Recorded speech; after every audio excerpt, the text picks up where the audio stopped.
kecurigaan dari para pengamat yang mengikuti kasus ibu dan anak di Subang. Ternyata kalian gak salah lagi guys. Kalian pasti mikir sama kayak umumnya orang-orang biasa kayak gue. Juga apa kepentingan manusia yang tega ngelakuin hal tersebut tanpa ada alasan yang pasti. Misalnya punya latar belakang ingin mengambil harta korban, dendam, atau apa yang bikin orang tersebut bisa-bisanya sibuk melenyapkan nyau-nyau orang lain. Kasus pembunuhan ibu dan anak Tuti Suharti 55 tahun dan Amalia Mustika Ratu 23 tahun di Jalan Cagak, Kabupaten Subang. Direktur Kriminal Umum Polda Jabar telah menetapkan 5 tersangka kasus pembunuhan ibu dan anak tersebut yang udah hampir terkubur, cuma jadi sebuah misteri akhirnya terkuaklah satu persatu. Dari Muhammad Ramdanu alias Danu 23 tahun yang telah menyerahkan diri dan ditetapkan sebagai tersangka oleh polisi. Kepada penyidik menuturkan, peran para tersangka dalam kasus itu, Muhammad Ramdanu sendiri adalah keponakan dari almarhum Tuti yang jadi salah satu tersangka dari 5 orang, antara lain Yosep Hidayah, suami sekaligus ayah yang menjadi korban, yakni Tuti dan Amalia. Mimin Mintarsih, istri kedua dari Yosep, Arigi, dan Abi, anak Mimin. Ternyata nih ya, masih circle dalam keluarga guys. Gak ada campur tangan pihak luar.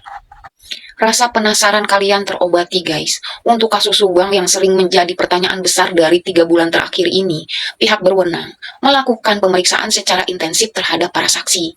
Kemudian, mereka melakukan analisis bukti digital baik CCTV maupun telepon seluler, dan upaya yang lebih optimal dalam pemeriksaan kepada saksi maupun orang-orang yang dicurigai. Gak kita sangka, salah satu tersangka Muhammad Ramdanu yang padahal masih keponakan korban tersebut pada 17 Oktober bersuara ke Polda Jabar atas perbuatannya terkait pembunuhan ibu dan anak tersebut.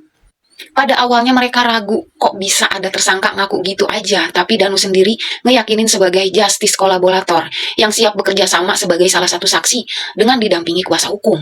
Dari situlah Danu bersuara bahwa ia juga terlibat dan menuturkan beberapa orang yang menurutnya sebagai pelaku pembunuhan terhadap ibu dan anak tersebut.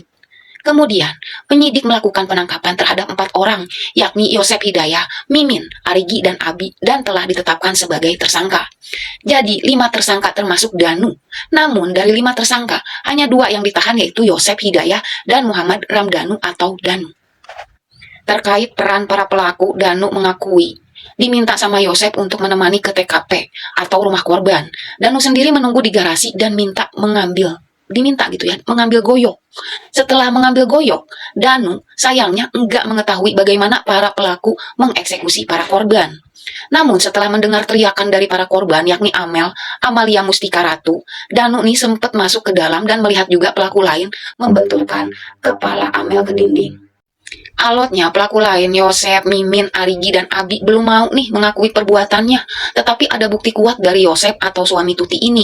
Mereka sempat nemuin bercak saus, paham ya maksudnya, di bajunya. Sehingga kuat dugaan bahwa Yosep inilah memang si pelaku, sehingga dilakukan penahanan bersama dengan Mimin.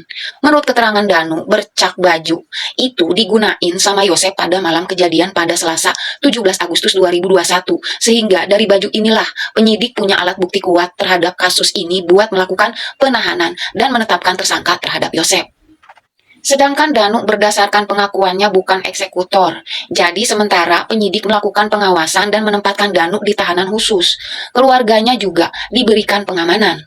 Untuk motifnya sendiri sayangnya belum ada nih kejelasan guys. Untuk itu Polda Jabar dengan beberapa pertimbangan, penyidik nggak nahan ya tersangka Mimin, Arigi, dan Abi. Namun semuanya sudah ditetapin sebagai tersangka, ujar Kombes Pol Surawan. Danu sebenarnya menemukan 2 barang yang diyakini bisa jadi barang bukti kasus ini. Pasalnya kedua barang tersebut ditemuin di tempat kejadian perkara atau TKP. Nih yang bikin ganjil ya guys, 2 barang tersebut kan ditemuin ketika Danu membersihkan bak mandi di dalam TKP. Tapi anehnya di sini loh guys, Danu sendiri ngungkapin kalau dia membersihkan bak mandi karena disuruh sama oknum Banpol.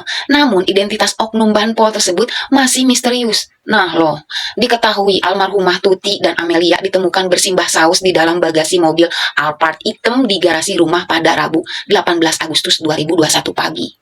Kedua korban diduga dibunuh pada Rabu dini hari sama pembunuh lebih dari 2 orang. Polisi ngedapetin rekaman CCTV yang merekam pergerakan 2 kendaraan yakni mobil Avanza putih dan motor NMAX biru. Bahkan satu rekaman CCTV menunjukkan pelaku buang barang bukti di tong sampah sebuah tempat pencucian mobil yang gak jauh dari lokasi kejadian. Selain itu, penyidik juga melakukan autopsi ulang terhadap jenazah korban Tuti dan Amelia di TPU Istuning, Jalan Cagak, Subang pada Sabtu 2 Oktober 2021. Otopsi ulang dilakuin untuk memastikan bentuk luka dan senjati yang digunain pelaku. Bahkan Polres Subang tutup mulut terkait perkembangan penyidikan. Saksi kunci Yosep Hidayah, Mimin Mintarsi, istri kedua Yosep, Yoris, dan Danu telah berkali-kali dimintai keterangan penyidik. Namun dari sekian banyak bukti baru yang diperoleh penyidik, sampai saat ini polisi belum bisa menyimpulkan siapa pelaku pembunuhan keji terhadap almarhumah Tuti dan Amelia. Kakak korban dari Tuti yakni Lilis sempat terkejut karena pelaku ternyata suami hingga keponakan korban sendiri. Namun, Danu sendiri juga udah terbuka mengungkap bahwa pihak lain juga terlibat atas pembunuhan ibu dan anak tersebut. Danu mau terus terang apa yang terjadi saat itu dan ia pun siap masuk penjara, guys. Keluarga pun tak mau ikhlas, guys.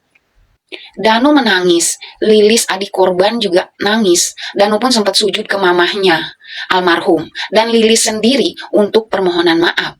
Dan dari pihak keluarga almarhumah Ibu Tuti ingin segalanya cepat terungkap siapa pelakunya. Karena keluarga pun merasa nggak tenang. Dan yang pasti bertanya-tanya siapa dalang dan pelaku di balik kasus yang udah lama nggak juga nih nemuin titik terang.